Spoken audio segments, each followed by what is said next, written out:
لقد کان فی یوسف و اخوتہ آیات للسائلین۔ اللہ یوسف علیہ السلام کا واقعہ اللہ نے تمہید بیان کی اس سے پہلے رکوع میں کہ یوسف کو خواب آیا، انہوں نے اپنے والد سے بتایا، ان کے والد نے کہا بھائیوں کو مت بتانا، ایسا نہ ہو شیطان ان کو تمہارے خلاف ورغلائے۔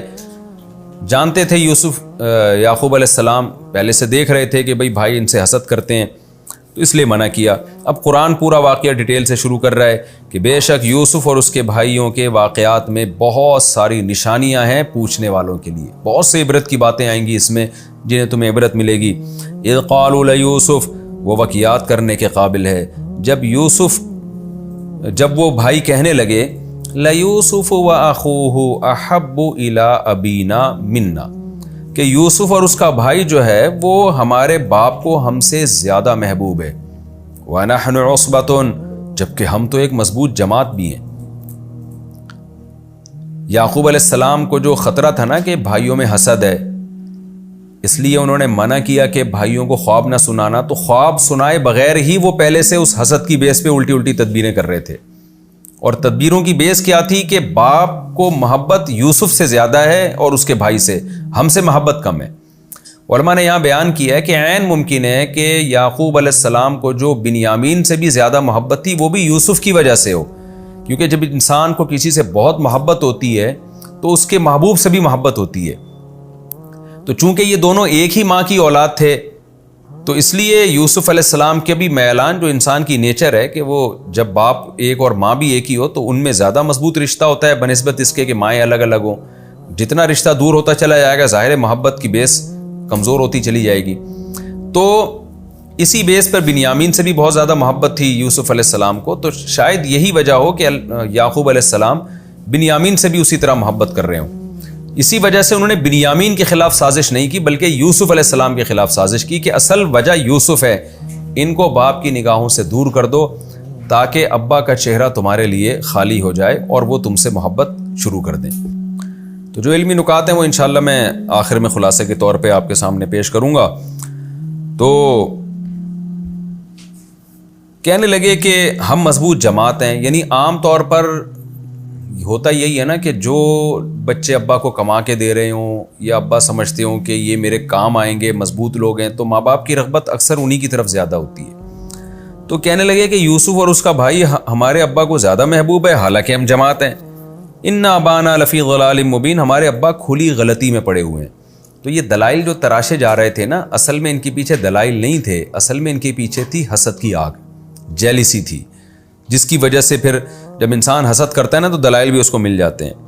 اب کرنا کیا ہے بھائی؟ اقتلوا یوسف، یوسف کو قتل کر دو، او اطرحوہ ارضا، یا کسی دور دراز علاقے میں یوسف کو ڈال کے آ جاؤ تاکہ تمہارے ابا یوسف سے مایوس ہو جائیں، یخلو لکم وجہ ابیکم، تمہارے ابا کا چہرہ تمہارے لیے خالی ہو جائے۔ ابا کی ساری توجہ جو یوسف کی طرف ہے، جب یوسف ہی نہیں رہے گا تو ابا اور تمہارے درمیان کوئی تیسرا حائل نہیں ہوگا۔ رہا مسئلہ کہ چونکہ تھے مومن، خوف تھا کہ بھائی ہم کسی اپنے سگے بھائی کو قتل کر دیں یا کہیں دور دراز علاقے میں ڈال کے آ جائیں، یہ تو بہت بڑا جرم ہے۔ چونکہ تھے بہرحال اہل ایمان، پیغمبر کی اولاد تھی، تو کیا کہنے لگے وَتَكُونُوا مِن بَعْدِهِ قَوْمًا صَالِحِينَ، کوئی بات نہیں بھائی، اس جرم کے بعد پھر قوم صالح بن جانا، نیک بن جانا، توبہ کر لینا، توبہ کا دروازہ تو قیامت تک کے لیے کھلا ہوا ہے۔ قال قائل منہم، ان میں سے ایک نے کہا جو ذرا رحم دل تھا، اس کو خیال ہوا کہ بھائی ہمارا بھائی ہے، ہمارا مقصد تو ظلم کرنا نہیں ہے، ہمارا مقصد تو یہ کہ ابا کی توجہ ذرا ہماری طرف زیادہ ہو جائے، تو اس کے لیے ہمیں قتل کرنے کی یا دور دراز علاقے میں ڈالنے کی کیا ضرورت ہے؟ دور دراز علاقے میں ڈال کے آ گئے، خدا نخواستہ کوئی بھیڑیا کھا لے یا بھوک پیاس سے موت واقع نہ ہو جائے، تو ہمارا مقصد تو اپنے آپ سے دور کرنا ہے نا۔ ہم ایسی جگہ ڈال کر آئیں گے جہاں مسافر ان کو اٹھا کے کسی علاقے میں لے جائیں۔ اس لیے اس نے مشورہ دیا لا تقتلوا یوسف، یوسف کو قتل مت کرو، والقوہ فی غیابۃ الجب، دور کے کسی کنویں میں ڈال کے آ جاؤ۔ کنواں اس لیے کہ جتنے بھی مسافر اس زمانے میں بھی گزرا کرتے تھے سارے کنووں کو لازمی تلاش کرتے تھے، تو کوئی نہ کوئی مسافر آئے گا اور اٹھا کے لے جائے گا ان کو۔ یلتقطہ بعض السیارہ، مسافروں کی کوئی جماعت آئے گی اور ان کو اٹھا کے لے جائے گی۔ ان کنتم فاعلین، اگر تم کچھ کرنا ہی چاہتے ہو۔ اس سے معلوم ہوتا ہے کہ یہ والا جو بھائی ایسا تھا، یہ بھائی ایسا تھا جس کی خواہش تھی کہ یہ بھی نہ ہو، یعنی یہ ہم غلط کر رہے ہیں، ٹھیک ہے ہمیں حسد ہے، جیلسی ہے، اس کا کوئی اور حل تلاش کرو، اس کو ابا سے اتنا دور کر دینا یا اس پہ ظلم کرنا یا ابا پہ ظلم کرنا یہ ٹھیک نہیں ہے۔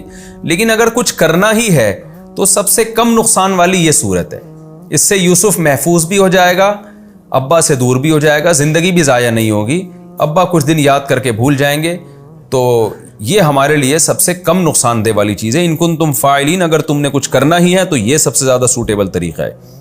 سب نے اتفاق کیا ہاں بھئی یہ والا طریقہ بہترین ہے۔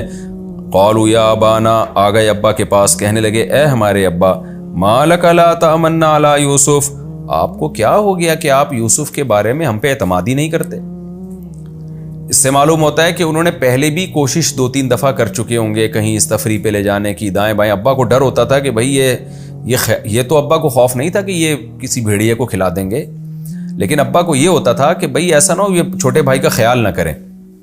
جیسے آج بھی ایسا ہوتا ہے نا کہ لاپرواہ بھائی ہوتے ہیں تو ماں باپ چھوٹے کو ان کے ساتھ بھیجتے نہیں ہیں کہ کہیں غفلت میں ایسا نہ ہو کہ بچے کو کوئی اغوا کر لے، تو یہ ڈر تھا یعقوب علیہ السلام کو۔ تو کہنے لگے آپ کو ہو کیا گیا کہ آپ ہم پر یوسف کے بارے میں اعتماد ہی نہیں کرتے؟ وَإِنَّا لَهُ لَنَاصِحُونَ، جبکہ ہم تو یوسف کے بہت زیادہ خیر خواہ ہیں، ہم سے زیادہ اس کا خیر خواہ کون ہو سکتا ہے؟ ارسلہ معنا غدن، بس آپ کل اس کو ہمارے ساتھ بھیج دیں، یرتع، وہ جنگل میں ہمارے ساتھ کھائے گا پیے گا، ویلعب، کھیلے گا کودے گا، اور وَإِنَّا لَهُ لَحَافِظُونَ، حفاظت ہم کریں گے اس کی۔ تو یعقوب علیہ السلام نے کیا فرمایا؟ انی لا یحزننی، مجھے غم ہے اس بات کا، ان تذهبوا به، کہ تم اس کو لے کر جاؤ گے، یہ بات مجھے رنجیدہ کرتی ہے، میں خوش نہیں ہوں اس بات سے۔ واخاف، اور میں ڈرتا ہوں، ان یاکلہ الذئب، کہ بھیڑیا نہ اس کو کھا لے۔ تم غفلت میں ہوگے، کوئی جانور آ کے کھا جائے گا تو اس سے بچے کو نقصان ہوگا۔ وانتم عنہ غافلون، تم غفلت میں ہوگے۔ قالوا لئن اکلہ الذئب، کہنے لگے اگر بھیڑیا اس کو کھا لے، ونحن عصبۃ، اور ہم ایک مضبوط جماعت ہیں، تو انا اذا لخاسرون، پھر تو یہ ہم بہت ہی خسارے میں ہیں۔ لیکن آیات سے کیا پتہ چل رہا ہے کہ جب انسان کوئی تدبیر بری کرتا ہے نا تو الفاظ کا سلیکشن بڑی، یعنی اس کا انتخاب بڑا زبردست ہوتا ہے۔ مکر و فریب پر جب انسان آتا ہے نا تو وہ بہت ہی خوبصورت انداز میں آپ کو ورغلانے کی کوشش کرتا ہے۔ میں اکثر بیانات میں کہتا ہوں نا، جب بھی کوئی روحانی علاج والا آتا ہے نا تو جتنی عقیدت وہ ظاہر کرتا ہے، میں نے کبھی نہیں دیکھا کسی اور کو ایسی عقیدت ظاہر کرتے ہوئے۔ تو میرے پاس جب بھی کوئی روحانی علاج والا آتا ہے وہ ایسا بچھا جا رہا ہوگا میرے اوپر، ایسا مر رہا ہوگا کہ جیسے اس سے زیادہ نیک دنیا میں کوئی ہے ہی نہیں، میں اسی میں سمجھ جاتا ہوں کہ یہ ڈرامے باز ہے۔ آج بھی ایک روحانی علاج والا آتے ہی مجھے کہتا ہے آئی لو یو مفتی صاحب، آئی لو یو، فلموں کے ڈائلاگ بولنا شروع کر دیا اس نے۔ تو یہ مکار لوگوں کا طریقہ کار ہوتا ہے۔ میں سمجھ گیا کہ میں پہلے حیران ہوا کہ اتنی مٹھاس کیوں ہے، پھر میں نے جب اس سے تعارف پوچھا کہ آپ کرتے کیا، اس نے کہا روحانی علاج کرتا ہوں۔ آج ہی کی بات ہے، میں سمجھ گئی یہ آئی لو یو یہ کیوں کہہ رہے اتنا زیادہ۔ تو یوسف علیہ السلام کے بھائی کا بھی یہی انداز تھا، یہ نہیں کہہ رہے کہ ہم حفاظت کریں گے اور ہم بھیڑیا اس کو نہیں کھانے دیں گے، ہم اس کے قریب بیٹھے رہیں گے، بلکہ کیا اسٹائل ہے، کہہ رہے ہیں کہ ہمارے ہوتے ہوئے اگر اس کو بھیڑیا کھا لے، ہم اتنے پاورفل بھائی، تو یہ تو ہم برباد ہو گئے، پھر یہ تو ہمارے لیے بڑی خسارے کی بات ہے۔ آپ کیسی باتیں کر رہے ہیں، یہ ہو ہی نہیں سکتا۔ ابا کو انہوں نے اس طرح سے ورغلایا، حضرت یعقوب علیہ السلام ان کی باتوں میں آ گئے، حالانکہ جانتے تھے کہ یہ جیلسی کا شکار ہیں، لیکن جب انہوں نے اس طرح سے لفاظی کی ہے تو وہ بھی آ گئے ان کی باتوں میں کہ بھئی جب اتنی تاکید کے ساتھ کہہ رہے ہیں تو حفاظت کریں گے۔ فلما ذهبوا به، قرآن کہتا ہے جب یوسف کو لے کر گئے، واجمعوا، اور سب نے اتفاق کر لیا۔ شروع میں تو اختلاف چل رہا تھا، کوئی کہہ رہا تھا یہ کرو، کوئی کہہ رہا تھا یہ کرو، ہو سکتا ہے کوئی یہ بھی کہہ رہا ہو کہ کچھ بھی نہ کرو ان میں، لیکن بالآخر سب نے اتفاق کر لیا۔ ان یجعلوہ فی غیابۃ الجب، کہ دور کے کنویں میں ڈال دیں گے۔ اوحینا الیہ، ہم نے یوسف کو وحی کی۔ یہ وحی نبوت والی وحی نہیں ہے، کیونکہ وہ قرآن میں آگے آ رہا ہے کہ وہ بالغ ہونے کے بعد یوسف علیہ السلام کو نبوت ملی ہے۔ دیکھیں عام طور پر پیغمبروں کو نبوت 40 سال میں ملتی ہے، لیکن یہ قاعدہ کلیہ نہیں ہے۔ بعض پیغمبروں کو نبوت بچپن میں ملی اور بعض کو بالغ ہوتے ہی ملی۔ تو یوسف علیہ السلام کو بھی نبوت 40 سال سے بہت پہلے مل گئی تھی، بالغ ہونے کے بعد، آگے آ رہا ہے اسی سورہ یوسف میں۔ تو یہ جو وحی تھی جو بچپن میں تھی، یہ وہ الہام ہے جو اہل اللہ کی طرف سے ہوتا ہے۔ تو اللہ نے یوسف علیہ السلام کے دل میں الہام کی کہ بچہ جب کنویں میں جائے گا وہ تو خوف سے ہلاک ہو جائے گا نا. ایک چھوٹے بچے کے بارے میں 6-7 سال کا بچہ ہو, آپ ذرا تصور کریں کہ اسے کہیں تنہائی میں آپ چھوڑ کر آ جائیں, وہ تو اس کا تو دل ویسے ہی خوف سے پھٹ جائے گا. اور پھر اس کنویں میں رات گزرنے کا بھی اندیشہ تھا. تو یہ تو بھائیوں نے تو صفاقی کا مظاہرہ کیا, لیکن یوسف علیہ السلام نے تو پھر ہلاک ہو جانا تھا, بالکل موت کا شکار ہو جانا تھا خوف سے. تو اللہ کہتے ہیں ہم نے ان کے دل میں وحی کر دی, تسلی دے دی, لَتُنَبِّئَنَّهُم بِأَمْرِهِمْ هَذَا, کہ اللہ آپ کو یہاں سے نکالے گا اور آپ ایک دن اپنے بھائیوں کو یہ سب بتاؤ گے. تو ایک ان کے دل میں, یوسف علیہ السلام کے دل میں ایک تسلی اللہ نے ڈال دی. اس تسلی کو اللہ نے وحی سے تعبیر کیا ہے. جیسے قرآن میں آتا ہے نا, موسیٰ علیہ السلام کی ماں کو ہم نے وحی کی کہ اس کو صندوق میں ڈال دو. تو موسیٰ علیہ السلام کی والدہ تو پیغمبر نہیں تھی, تو وہ وحی بھی الہام تھا جس کو قرآن نے وحی سے تعبیر کیا ہے. تو یہ آیت میں کمپلیٹ کر لیتا ہوں. لَتُنَبِّئَنَّهُم بِأَمْرِهِمْ هَذَا, ہم نے وحی کر دی کہ آپ ان کو بتائیں گے یہ معاملہ. وَهُمْ لَا يَشْعُرُونَ, اور ان کو شعور بھی نہیں ہے بھائیوں کو. یہ تو یہ سمجھ رہے ہیں ہم کنویں میں ڈال کے چلے گئے, اب جینا مرنا اللہ کے حوالے, اور کچھ نہیں ہوگا. لیکن اللہ نے کچھ اور ہی تدبیر کی ہوئی تھی.